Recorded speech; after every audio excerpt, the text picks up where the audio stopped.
మే 15న ఒక పెద్ద కామెంట్ దుమారం లేపింది. భారత చీఫ్ జస్టిస్ అయిన సూర్యకాంత్ కొంతమంది నిరుద్యోగ యువతను కాక్రోచెస్, పారాసైట్స్ లాగా పోల్చారనే విషయం సోషల్ మీడియాలో వైరల్ అయింది. ఆ ఒక్క కామెంట్ తర్వాత ఇంటర్నెట్లో ఒక సెటైరికల్ ఉద్యమమే నడిచింది. దాని పేరే కాక్రోచ్ జనతా పార్టీ. మొదట్లో ఇది ఒక జోక్ లా మొదలైంది, కానీ ఇప్పుడు లక్షలాది మంది యువత ఫ్రస్ట్రేషన్ కి ఇది ఒక సింబల్ లా మారుతోంది. ఈ పార్టీని స్టార్ట్ చేసింది 30 ఏళ్ల అభిజిత్ దీప్కే.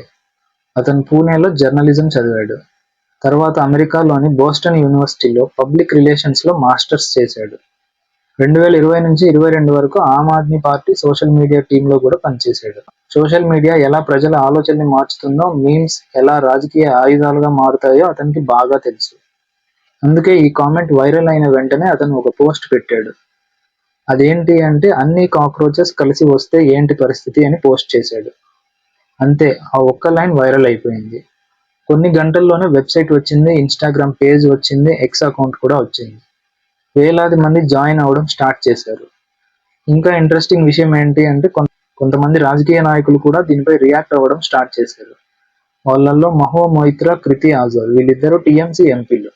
ఇప్పుడు ఇంకో ట్విస్ట్ ఏంటి అంటే, ఇది కేవలం మీమ్ పార్టీ కాదు. వాళ్ళు పెట్టిన మేనిఫెస్టో చూసిన తర్వాత చాలా మంది షాక్ అయ్యారు. ఎందుకంటే పూర్తిగా సెటైరికల్ స్టైల్లో ఉన్న లోపల మాత్రం సీరియస్ రాజకీయ ప్రశ్నలే ఉన్నాయి. వాళ్ళ మేనిఫెస్టోలో ఒక్కొక్క పాయింట్ చెప్తాను. ఫస్ట్ పాయింట్ ఏంటంటే, రిటైర్మెంట్ తర్వాత ఏ చీఫ్ జస్టిస్ కైనా రాజ్యసభ సీట్లు ఇవ్వకూడదు. ఎందుకంటే ఇండియాలో చాలా కాలంగా ఒక డిబేట్ నడుస్తుంది. అదేంటి అంటే, కొంతమంది జడ్జిలు రిటైర్ అయిన వెంటనే రాజకీయ పోస్టులు పొందడం వల్ల జ్యుడిషియరీ నిజంగా పూర్తిగా ఇండిపెండెంట్ గా ఉందా లేదా అనే ప్రశ్నలు వస్తున్నాయి. ఇక్కడ వాళ్ళు ఇండైరెక్ట్ గా మాజీ సీజేఐ రంజన్ గొగోయ్ విషయంని కూడా టార్గెట్ చేశారు.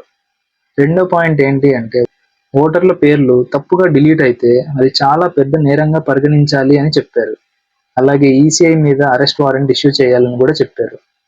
మూడో పాయింట్ ఏంటంటే, మహిళలకున్న 33% రిజర్వేషన్ ని తీసేసి 50% రిజర్వేషన్ ఇవ్వాలి అని వాళ్ళ మేనిఫెస్టోలో థర్డ్ పాయింట్. పార్లమెంట్ లో మాత్రమే కాదు, క్యాబినెట్ లో కూడా 50% రిజర్వేషన్ ఉండాలంట.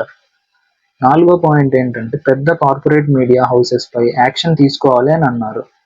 గోధీ మీడియా అనే పదాన్ని యూజ్ చేస్తూ మీడియా పూర్తిగా ఇండిపెండెంట్ గా ఉండాలి అని సెటైర్ చేశారు. ఇంకా ఐదో పాయింట్ ఏంటంటే, ఒక పార్టీ నుంచి ఇంకో పార్టీలోకి దూకే ఎమ్మెల్యేలు, ఎంపీలపై 20 ఏళ్ల పాటు ఎలాంటి ఎలక్షన్ లో పార్టిసిపేట్ చేయకుండా బ్యాన్ చేయాలంట. ఈ 5 పాయింట్లు వైరల్ గా మారాయి. ఇది మొత్తం చూస్తే ఇది కేవలం జోక్ మాత్రమే కాదు అని చాలా మంది అంటున్నారు. ఎందుకంటే యువతలో ఉన్న అసలు కోపం ఇందులో కనిపిస్తుంది. ఇంకా వాళ్ళు పెట్టిన మెంబర్షిప్ రూల్స్ అయితే పూర్తిగా ఇంటర్నెట్ స్టైల్లో ఉన్నాయి. ఈ పార్టీలో జాయిన్ అవ్వాలి అంటే ఏదర్ నిరుద్యోగ అయినా అయి ఉండాలి, లేదంటే ఫిజికల్లీ లేజీ అయినా అయి ఉండాలి, బట్ మెంటల్లీ మాత్రం మీ ఆలోచనలు తిరుగుతూనే ఉండాలి. ఇంకొకటి, రోజంతా ఆన్లైన్ లో ఉండాలి. ఇంకొకటి ఏంటంటే, ప్రొఫెషనల్ గా ర్యాంట్ చేయగలగాలి. ఇవన్నీ వినడానికి ఫన్నీగా ఉన్నా ఇండియాలో యువత పరిస్థితిపై ఒక సెటైరికల్ జోక్ లాగా ఉంది. ఎందుకంటే చదువులు పూర్తవుతున్నాయి, డిగ్రీలు వస్తున్నాయి, కానీ ఉద్యోగాలు మాత్రం రావడం లేదు. ఎగ్జామ్స్ కు సిద్ధమవుతున్న లక్షలాది మంది యువత పేపర్ లీక్స్, ఇంకా నిరుద్యోగం, ఒత్తిడి, సోషల్ మీడియా ఫ్రస్ట్రేషన్ మధ్య బతుకుతున్నారు. అందుకే ఈ కాక్రోచ్ అనే పదాన్ని వాళ్ళు అవమానంగా కాకుండా ఒక ఐడెంటిటీగా మార్చేశారు. మీరు మమ్మల్ని కాక్రోచెస్ అంటారా, సరే అయితే మేమందరం కలుస్తామనే మెసేజ్ ఇచ్చారు. అందులో ఇంకో ట్విస్ట్ ఏంటి అంటే, నేషనల్ పారాసైటిక్ ఫ్రంట్ అని మరో సెటైరికల్ గ్రూప్ కూడా బయటకు వచ్చింది. ఇది కాక్రోచ్ జనతా పార్టీకి అపోజిషన్ లా సోషల్ మీడియాలో పనిచేస్తోంది.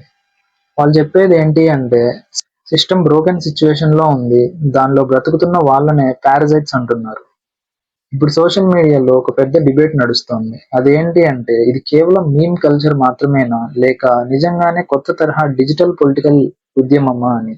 ఎందుకంటే ఇప్పటి జనరేషన్ రోడ్లపైకి వచ్చి మాత్రమే నిరసనలు చేయడం లేదు, మీమ్స్ ఇంకా వెబ్సైట్స్ తో, సెటైర్స్ తో నిరసనలు చేస్తున్నారు.